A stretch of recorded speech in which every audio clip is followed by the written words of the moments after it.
He killed his wife and buried her in the cold earth, certain no one would ever find her.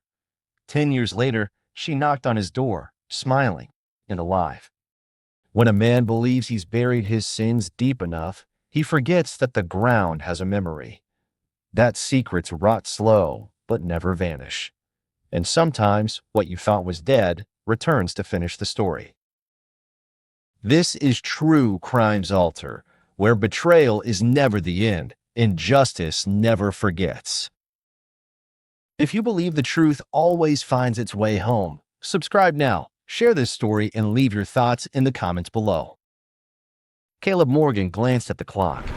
It was exactly 8 p.m., the hour he always poured himself a bourbon and settled into the armchair beside the hearth. That ritual hadn't wavered in a decade. 10 years of freedom. 10 years without dread. 10 years since he buried his wife, Noelle, in a weedy construction lot on the edge of Eastfield. His new place, tucked inside an affluent suburb outside of Brighton, exuded wealth but no warmth. After Noelle's disappearance, he'd sold their modest condo and bought this estate. New walls, new address, no past. No echo of the night she'd asked for a divorce. No reminder of how his fingers closed around her throat. The case had gone cold after a year. Detective Glenn Rooker had kept his eyes on Caleb like a hawk starved for justice, but without a body, there was nothing. Caleb sipped his bourbon.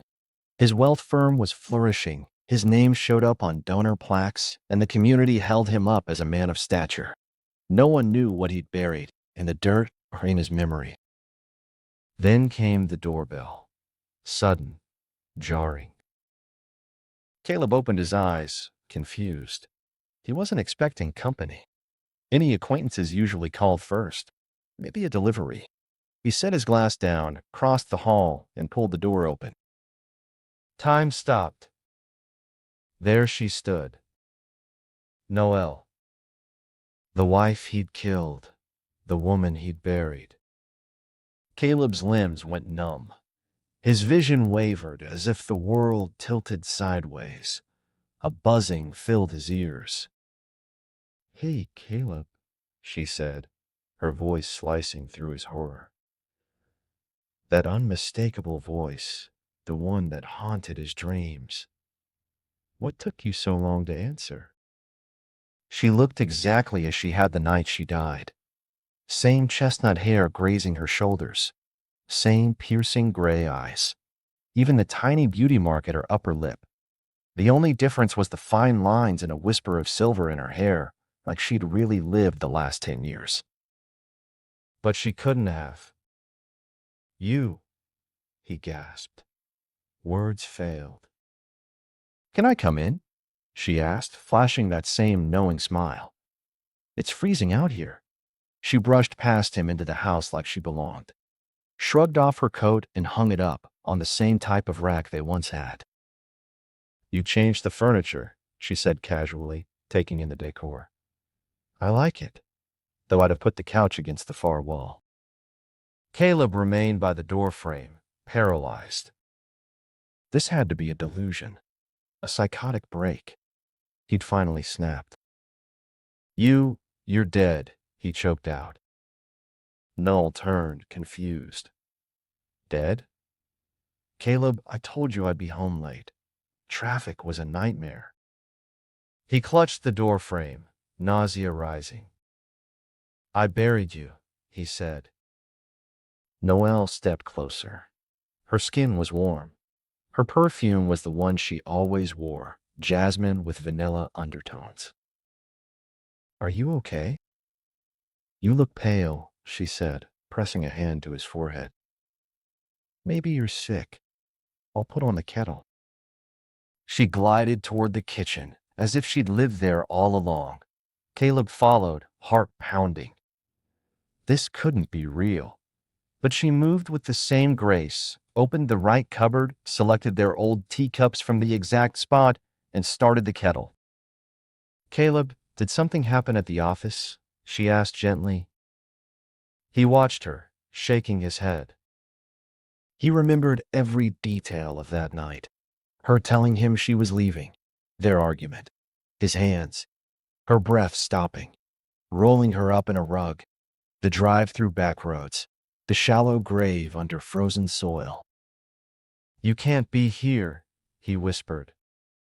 Noelle came over and took his hand. Her touch was alive. "You're scaring me. Do you need a doctor?" He yanked his hand away. "Who are you?" he demanded. "You're not Noelle. She's dead." Noel frowned, cupping his face. "That's enough. I'm exhausted, and you're playing a weird joke. Let's sit. You need rest." The kettle screamed. She poured the tea, stirred 2 sugars in hers, clockwise, as she always had, and handed him the other cup. He clutched the porcelain.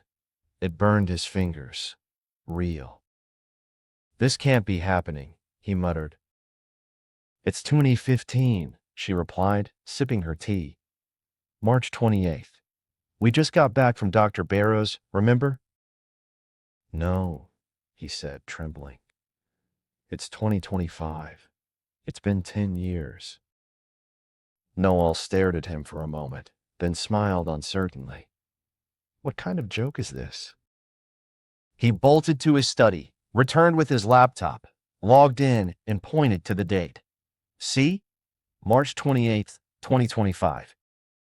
She leaned in, expression unreadable.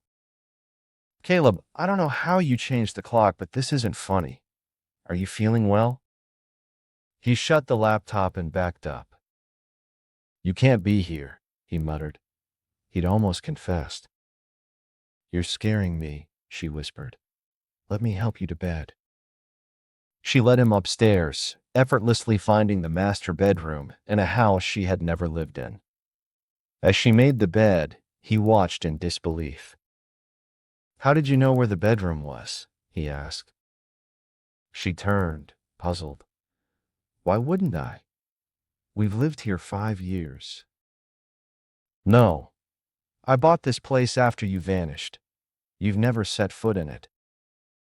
Noelle sighed and sat on the edge of the bed. "You're frightening me, Caleb. You really are. You should rest." He couldn't speak, couldn't think. He climbed into bed, fully clothed. Her scent filled the room. Familiar. Real.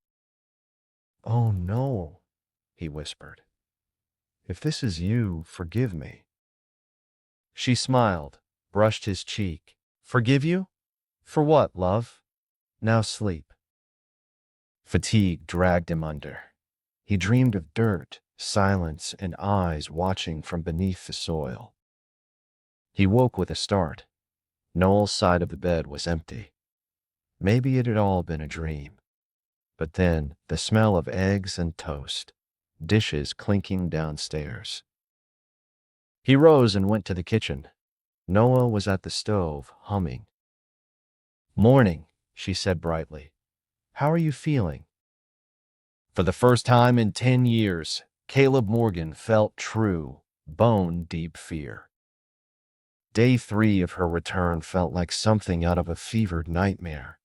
She was still there every morning, smiling, moving through the house like she'd never left, as if he hadn't murdered her. He sat at the table and watched her. The way she rinsed the glasses first, then the plates, then the cutlery, the towel over her shoulder, exactly like Noelle. "You're staring," she said, not turning. "Is something wrong?" He flinched. Even that, her awareness of his gaze was hers. "Everything's fine." She turned, smiled. "Caleb, you've been off since the other night. Maybe a doctor's not a bad idea." "No," he snapped. "No doctor." He couldn't risk explaining why he thought his wife was a ghost. That would land him either in an institution or a courtroom. "Okay," she said carefully. "I just worry. You've looked pale for days." His chest tightened. That concern, that maddening, soft pity, had always enraged him. It still did. His phone buzzed. It was Lyle, his business partner. "I have to take this," Caleb said. I'll be upstairs, Noel replied, heading up. Caleb stepped into the den and answered, Hey, Lyle. Where are you? You're an hour late. He glanced at the time. Sorry. Something came up at home. I'll be there soon. Better hurry. The investors are waiting. Caleb hung up and called out, Noel, I have to run. He froze. Silence. He climbed the stairs, searched the bedroom, bathroom, spare rooms. No sign of her. Not a trace. He rushed outside. Nothing. Noel had vanished. He pulled out his phone and checked the photos he'd taken over the past 3 days. Proof. In the garden. On the couch. At the sink. But when he opened his gallery, his blood ran cold. In every photo, the space where she should have been was smudged. A blur. A void. He flipped through the images, trembling. It was as if someone had wiped her away. His phone rang again. It was Lyle. Caleb forced a deep breath. Yeah, I'm on my way. I'll bring the Greenwood file. He grabbed the folder and left. Maybe this disappearance was a blessing. Maybe he could make sense of it all. But that night, when he came home, the house was dark, silent. He exhaled. Maybe it was over. He poured a bourbon and sat down by the fire. Rough day? Caleb jumped, spilling the drink. Noel stood in the doorway, smiling. Where were you? He asked, shaken. Home. I cleaned up, sorted some of my clothes. Didn't you notice the bathroom's cleaner? I looked everywhere. You weren't there. You must have missed me. I was organizing in the dressing room. Caleb said nothing. He pulled out his phone. I want to show you something. He opened the gallery. Look, these are pictures I took. You should be in them, but you're not. How do you explain that? She studied the screen, then handed it back. What do you mean? I'm in all of them. Caleb stared. She was. Now, in every frame, she appeared, crisp, clear, smiling. He recoiled. This isn't possible. They were all blanks earlier. She rested her hand on his shoulder. Caleb, please. What's going on? He stared into her eyes. They were Noel's. And yet, he remembered her lifeless body, her weight in his arms, the way the soil clung to her skin. Still, the woman in front of him was warm, real. He pulled her into a tight embrace, held her with trembling arms. I'm sorry, he whispered. She stroked his back. Talk to me, love. Dinner passed in near silence. Caleb couldn't eat. He watched her every gesture, the way she held her fork, how she tucked her hair behind her right ear. Flawless. That night, she chose a movie, the same one they'd tried to watch the week she vanished. He swallowed hard. How would she have known that? Didn't we never finish this? She asked. He nodded. The doorbell rang. Caleb tensed. Are you expecting someone? She shook her head. No. You? He opened the door.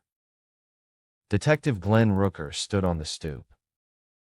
Evening, Mr. Morgan. Mind if I come in? Caleb stood motionless for a beat, then stepped aside. I'm not alone, he said warily. Detective Rooker stepped inside, taking in the room with sharp, practiced eyes. Company? He asked, noting the extra teacup on the coffee table and the movie still playing. Caleb glanced toward the couch. It was empty.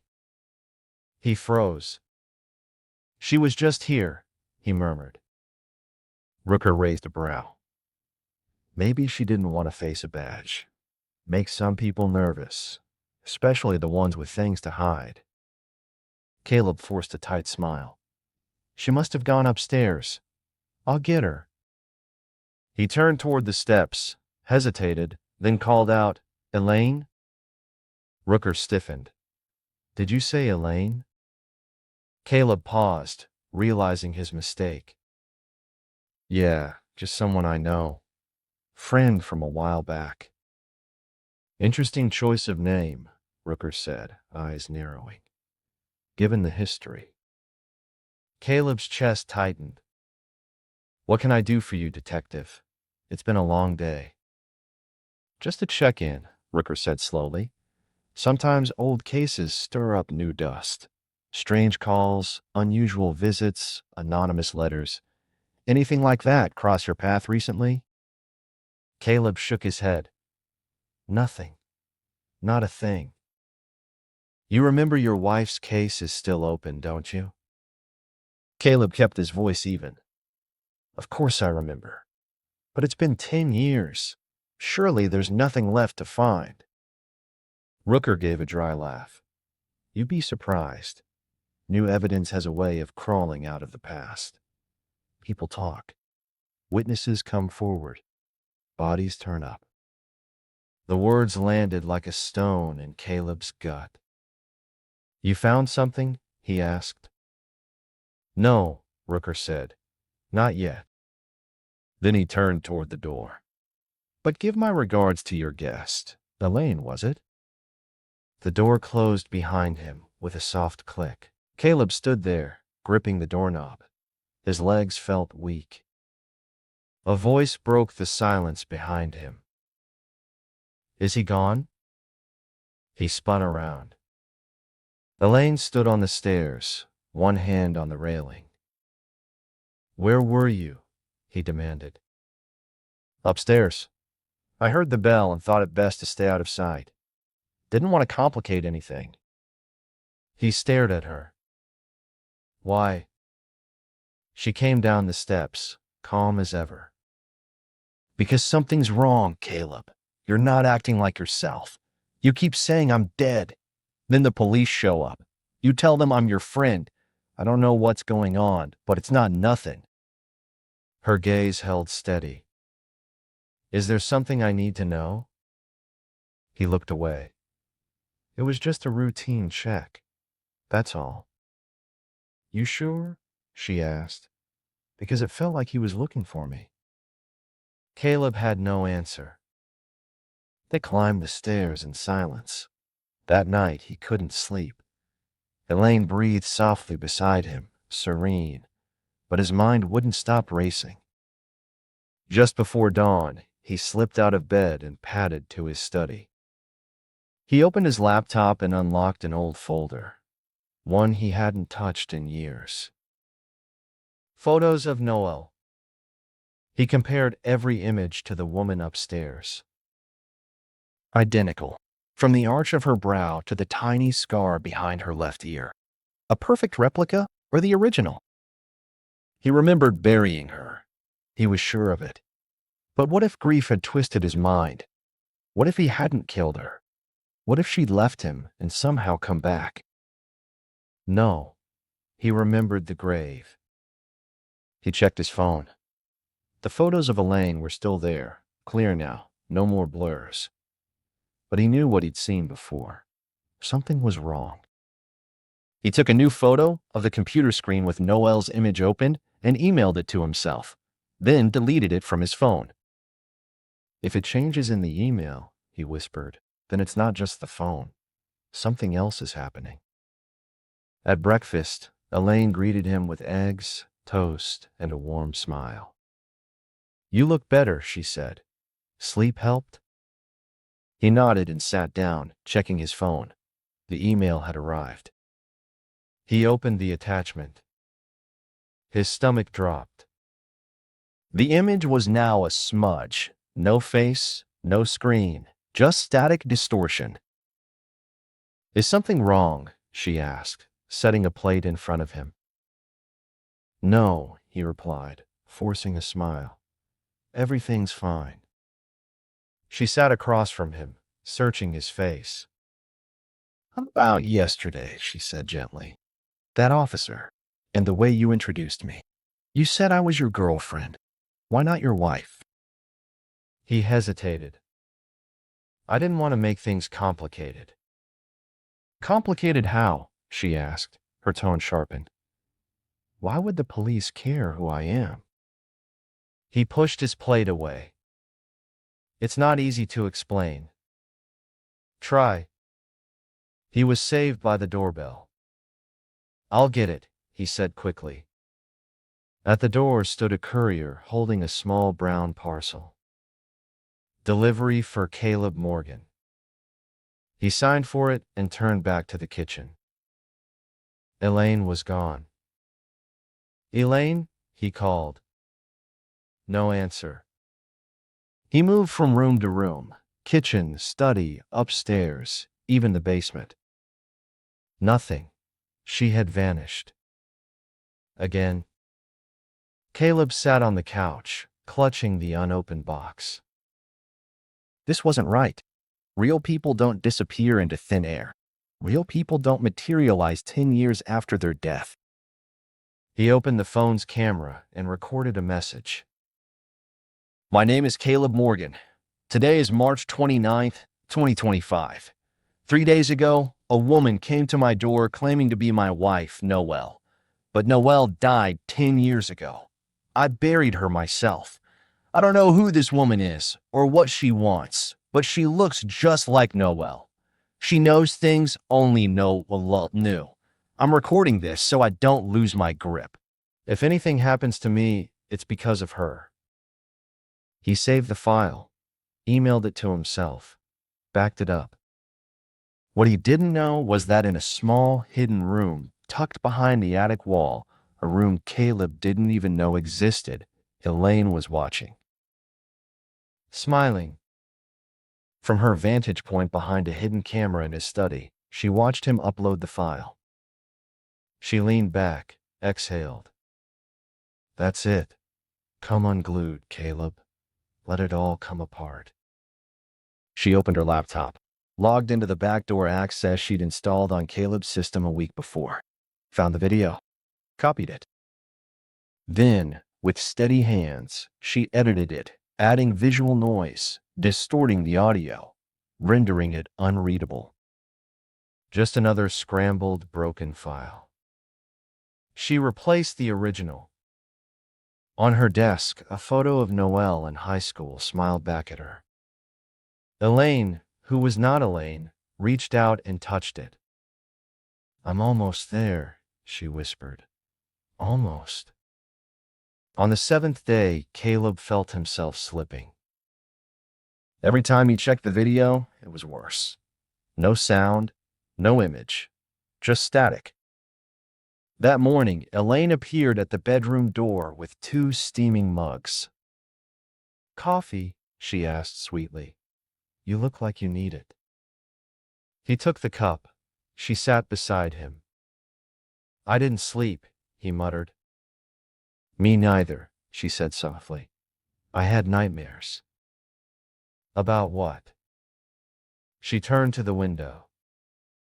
Graves, she said. People who thought their sins were buried deep enough to stay buried. But sometimes, Caleb, the dead don't stay dead. He froze. What do you mean? She smiled faintly. Just a dream. I'll go make breakfast. After she left, he sat on the edge of the bed. Her words clanged in his head. At breakfast, she barely spoke, but every movement, every glance, felt like an accusation. I'm working late today, he said finally. Big meeting. That's fine, she said calmly. I think I'll visit the cemetery, see some old friends. He dropped his fork. The cemetery? Yes, it's been a while. I want to bring flowers. His mouth went dry. The grave he'd dug wasn't marked. No stone, no name, just dirt in an abandoned lot outside of town. Okay, he said weakly. I'll see you tonight. He couldn't focus at work. Her words haunted him. The cemetery. Flowers. What if she knew? What if this was all a game to unravel him? At 5, he canceled everything, got in his car, drove out past the city limits. The lot was wild now. Trees, brush. Nature had claimed it. He found the old oak tree, counted 50 paces east, the spot where he buried her. The earth looked undisturbed. No digging, no markers. Relief flooded him. The body was still there. But then, who was in his house? He drove back in silence, mind spinning. The house was quiet when he returned. "Elaine?" he called. Nothing. He poured a bourbon and collapsed into the armchair. "Been to the grave?" He choked. Elaine stood in the doorway, arms folded, a cold smile on her lips. "The grave, Caleb," she repeated, 50 paces from the oak tree. He stood. "I don't know what you're talking about." She stepped forward. "No more lies. I know what you did. I know how you strangled her. Wrapped her up. Took her out there like garbage." He backed up, hit the chair behind him. "Who are you?" "I'm your shadow," she said. "Your conscience. Your reckoning." "No, this isn't possible. I saw the grave. The body's still there." Her smile widened. "You think I crawled out of that dirt to haunt you? Caleb, I'm not Noel." He stared at her. "Then who?" She ran her hand over her face, as if peeling away a mask. Of course, nothing changed, but in her eyes, something shifted. "You know who I am. Think." And then it hit him. If you're enjoying this story, kindly do us a favor and subscribe to our channel. It is free and won't cost anything, but it means the world to us. We're just a small channel trying to grow. Thank you, and back to the video. "Claire," he breathed. "Claire Dwyer." She clapped slowly. "Bingo." He collapsed into the chair. "Claire Dwyer, Noel's best friend. The girl who vanished from town right after Noel disappeared." "Why?" he asked. "Why this?" "Because you killed her," Claire said, her voice cracking. "You murdered the only person who ever saved me." "You murdered the only person who ever saved me," Claire said again, her voice hardening. Caleb stared at her, lost in the storm unraveling around him. "What are you talking about?" She stepped forward, no longer trying to sound like Noel. "You don't know the full story, do you? What she did for me when we were 16. Caleb said nothing. Claire took a breath. "We were walking home one night. It was late. We took a shortcut through an alley. Stupid, I know. That's where he found us. A man who had already taken 2 women in our area. He had a knife." Her hands clenched at her sides. "He grabbed us both. Noel shoved me back and screamed at me to run. Said she'd buy me time." She turned away, gathering herself. "I ran. But there was no help nearby. I didn't get back with the police until hours later. By then, he'd taken her. Held her in the basement of a boarded-up house for 3 days." Caleb's mouth had gone dry. 3 days, Caleb. She was beaten, cut, burned. He did unspeakable things. Every scar on her body she carried because she saved me. Claire turned toward him again. Her eyes were full of tears but unwavering. "She spent 6 months in the hospital, another year in therapy. She never blamed me. Do you know what she told me got her through it? The thought that I got away, that I was safe, that her sacrifice wasn't in vain." Caleb swallowed, unable to speak. "When she met you, I thought she finally had someone good. But I was wrong. You started hurting her, hitting her. gaslighting her. She called me, crying, more than once. I begged her to leave you. She hesitated. Then she vanished. Claire took a step closer. You told the cops she left, that she was unstable. You spun your story, and everyone believed it. Everyone but me and Detective Rooker. Caleb shook his head. There was no proof. You disappeared too. I left, she said coldly, because I knew I needed to become someone else to get justice. She moved to the mantel and picked up a framed photo of Caleb and Noelle. I spent 10 years preparing, 10 surgeries, countless hours studying her walk, her laugh, her memories. I became her for you, Caleb. She placed the frame back gently. And you believed it. You believed because guilt makes you question everything. You started unraveling exactly like I planned. Caleb stood up, fists clenched. You're deranged. You mutilated yourself for revenge? You threw away your life. No, she snapped. I honored hers. She pulled a small device from her pocket and clicked it. Caleb's voice echoed from a speaker. If Noel's body is still there, then who is the woman in my house? He turned pale. What is that? Proof, Claire said. Your words. From this morning. I've recorded everything. She stepped back. But I want a full confession. I want to hear it. I want you to say exactly what you did. You won't get it, Caleb said, breathing hard. Even with recordings, it's your word against mine. Claire smiled. You're wrong. At that moment, the living room door creaked open. Detective Rooker stepped inside, cool and calm. Good evening, Mr. Morgan, he said. Looks like we finally have something concrete. Caleb staggered back. You work together? Not always, Rooker said. Claire came to me a month ago, told me her plan. I couldn't pass up the chance. Caleb slumped into a chair, realizing he had been cornered from both sides. What happens now? Claire stepped forward. Now, you tell the truth, or we keep playing this game. I can vanish and reappear for months, for years. You'll never know when I'm coming back. Caleb stared at her, at the face he once thought he'd buried. Something in him broke. I killed her, he said quietly. Louder, Claire demanded. Every word. Caleb's voice trembled. I killed Noel. He lowered his head, eyes misting. We fought. She told me she was leaving. She said she was filing for divorce. I snapped.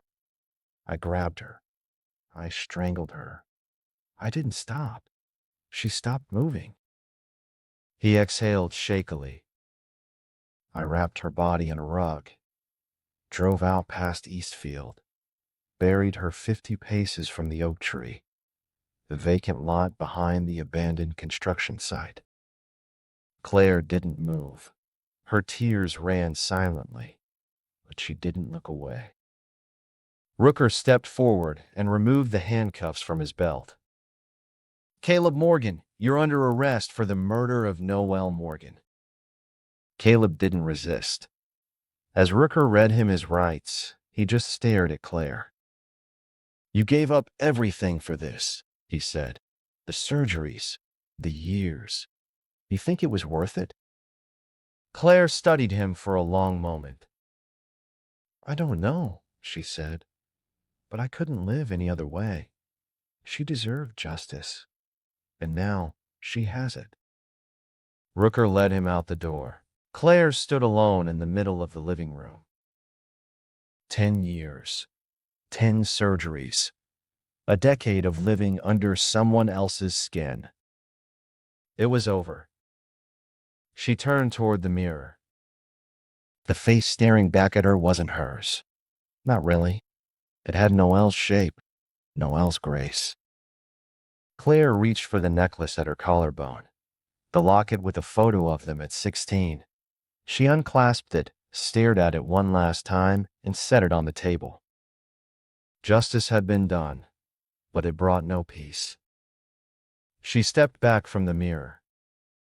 What happens when the Avenger's purpose is fulfilled? Where does the ghost go when the haunting ends? The next morning, she walked into the Brighton Police Department. Detective Rooker waited in his office. He looked at her carefully as she sat across from him. "So," he said slowly, "what now?" "Now," she said, voice calm and unwavering, "Noelle Morgan wants her identity restored." He leaned back, measuring her words.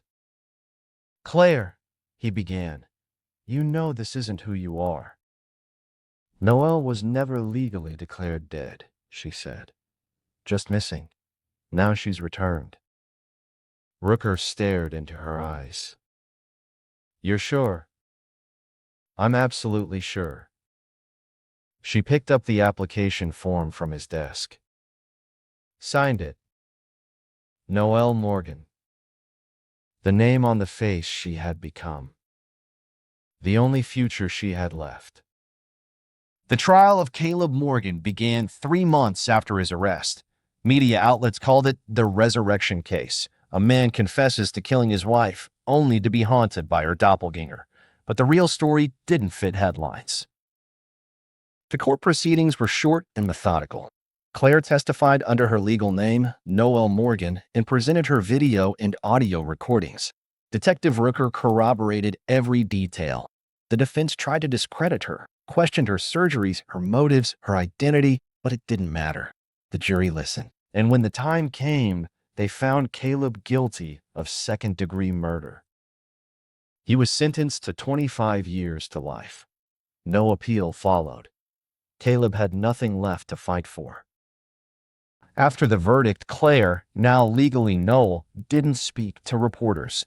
She returned to the Brighton house alone, stared at the mirror, and whispered to the face she'd become, "It's over." But it wasn't. The trial ended. The world moved on. But inside her, something had shifted. Not relief, not freedom, only a vacuum. Claire tried to move forward. She went through Noel's old papers, opened a new bank account in her name, signed forms, signed emails, signed everything Noelle. The signature flowed now, muscle memory taking over. One evening, she sat at the kitchen table alone, wine glass in one hand, her locket in the other. She flipped it open and looked at the two girls smiling inside. She had done what she set out to do. Justice had been served, but justice had cost her something unnameable. She no longer knew who she was. That summer, she left Brighton. Too many eyes, too many whispers. She moved to a smaller town called Larkhill, where no one recognized her. She rented a modest 2-bedroom house with ivy on the walls and a wraparound porch. It was peaceful. She planted flowers, took long walks, spoke to no one unless she had to. People called her Miss Morgan. It fit easily now. Too easily. The days blurred. She read, wrote in a journal, drank tea by the window. And when night came, the silence would creep in, slow, heavy, watchful. Sometimes she'd whisper Noelle's name just to see if it still stirred something. Sometimes it didn't. One Saturday morning in September, a letter arrived. There was no return address. She opened it with steady hands. Inside was a single sentence. "You didn't bury everything." Claire dropped the paper. Her hands began to shake. The next day, a bouquet of white lilies arrived at her doorstep. No card, no note. Only the flowers Noel had always hated. She went back inside and locked the door. That night, her dreams returned. She saw Caleb in the chair by the fire, bourbon in hand, smirking. "You became her," he whispered. "Now you'll suffer like her." Claire woke drenched in sweat. For the next 3 days, small things kept happening. The front gate left ajar, the kitchen window unlatched, her bedroom light flickering. She thought it might be her mind, the aftermath of everything. But on the fourth night, she found a photograph on her pillow. It was an old picture, faded, black and white. But she recognized the house in the background, Noelle's childhood home. In the image, two girls stood in front of it. One was her. The other, Claire wasn't sure anymore. She turned the photo over. In shaky handwriting were the words, "One of you had to die." That morning, Claire went to the sheriff's station in Larkhill. Deputy Sullivan took her statement but looked skeptical. No threats, no break-ins, no fingerprints. He advised her to install a security camera and keep a light on at night. Claire left feeling worse. Back at home, she sat on her bed with the photo in her lap. She'd lived in Noel's skin so long that even her fear felt borrowed now. Was someone stalking her? Or was the ghost in her head? Weeks passed without incident. Claire tried to believe it had been a prank, some obsessive from the trial. But then, one evening in October, a familiar car pulled into her driveway. Claire peeked through the curtains. Her stomach turned. She opened the door before he could knock. "Detective Rooker," she said. "Didn't mean to surprise you. You're not on the force anymore." "Retired," he replied. "Last week. Thought I'd check in. Make sure you're settling well." She stepped aside to let him in. He looked older now, worn, but still sharp. "How's the quiet life?" he asked, glancing around the room. "It's quiet," she said. "Too quiet sometimes." He nodded. "I know the feeling." They sat for a while, talked about the case, about Caleb's sentencing, about how justice always costs something. Then Rooker leaned forward. "You still have nightmares?" Claire hesitated. "Sometimes." "I do too," he said. "But not about Caleb, about you." Her eyes narrowed. "What do you mean?" "You're different now. Harder. Like a blade that's been sharpened too many times."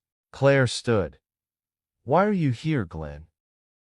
He looked at her with something between sorrow and suspicion. "Because sometimes after everything, I wonder if we made the right call." She stared at him, lips tight. "Go home, detective." He left without another word.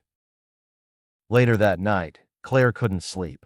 She walked into the kitchen, poured a glass of water. Then she saw it. The photo on the table, the same one from before. Only this time, her face had been scratched out. She dropped the glass. The sound echoed through the empty house. She backed into the hallway, turned on every light. "Noel?" she whispered, heart racing.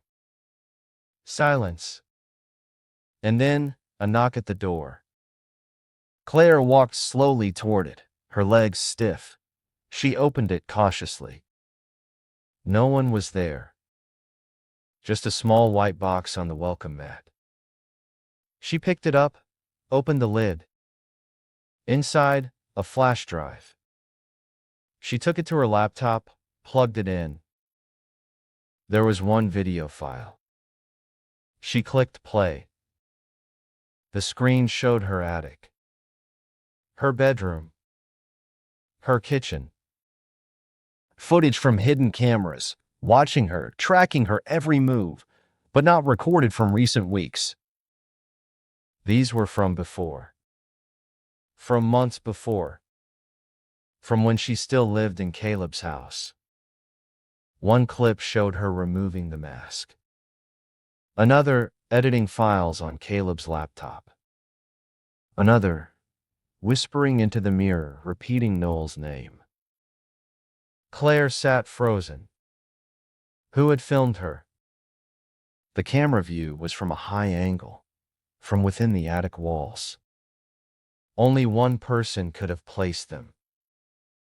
Caleb. He had known. He had watched. And he had prepared for revenge, even from prison. The screen faded to black. Then a single line of text appeared. She died for you. Now you'll join her. Claire sat still, her hands trembling. She had always been the hunter. But now the trap had closed around her. She clicked the drive out and hurled it across the room. It shattered against the wall. The next morning, Claire packed a suitcase. She couldn't stay in Larkhill. She needed distance, a reset. She got in her car and started driving west. No plan, just open road. But as the highway stretched on, a strange calm settled over her. Whatever this was, a ghost, a survivor, or just her own fractured guilt, it wasn't finished. It wouldn't be until something or someone died. She reached into her glove box and pulled out the old locket. She whispered to it, like a prayer. "I'm sorry, Noel. I thought justice would be enough, but now I understand." The road narrowed. Trees lined the path ahead. The sun dipped low on the horizon. Claire didn't know what lay ahead, but she knew what had to be done. She gripped the wheel tighter and kept driving into the dark. Claire didn't return to Larkhill. She changed phones, changed plates, used a prepaid debit card to pay for gas. She kept moving, staying in motels along the interstate, sleeping with the light on. Her eyes never stopped scanning the shadows. She wasn't sure what she was running from anymore. Caleb? His ghost? Her guilt? On the fourth night, in a motel on the outskirts of Ashdown, she woke to a knock on the door. She froze. It was past midnight. "Who is it?" she called out. No answer. She crept toward the door and looked through the peephole. Nothing. No one. She stepped back, heart pounding. Then she heard the whir of a small motor. She looked down. A square of folded paper was being pushed through the gap under the door. She waited, counted to 10, then picked it up. "You're not the only one who can disappear." Claire sat down on the bed, the note in her lap. It was happening again. She needed help, but where could she turn? Noelle's family had disowned her years ago.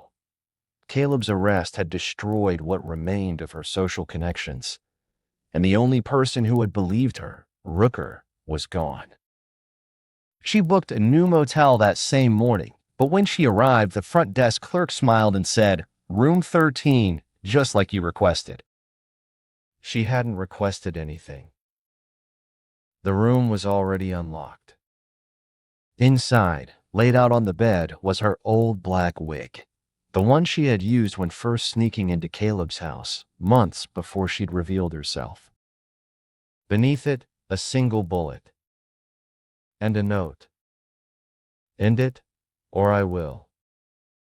Claire backed out of the room and ran. She drove aimlessly for hours before pulling over at a rest stop. She curled into the passenger seat and tried to catch her breath. That's when her phone buzzed. A text. Unknown number. "You stole her face. Now lose yours." That night, she made a decision. She could run forever. Or she could end it, the only way it could ever truly end. She checked into another motel under Noelle's name. Then she showered, dressed, took a final photo of herself, staring straight at the camera. No filter, no mask. She attached the photo to an email, typed a brief message. My name was Claire Dwyer. I became Noel Morgan to bring a killer to justice.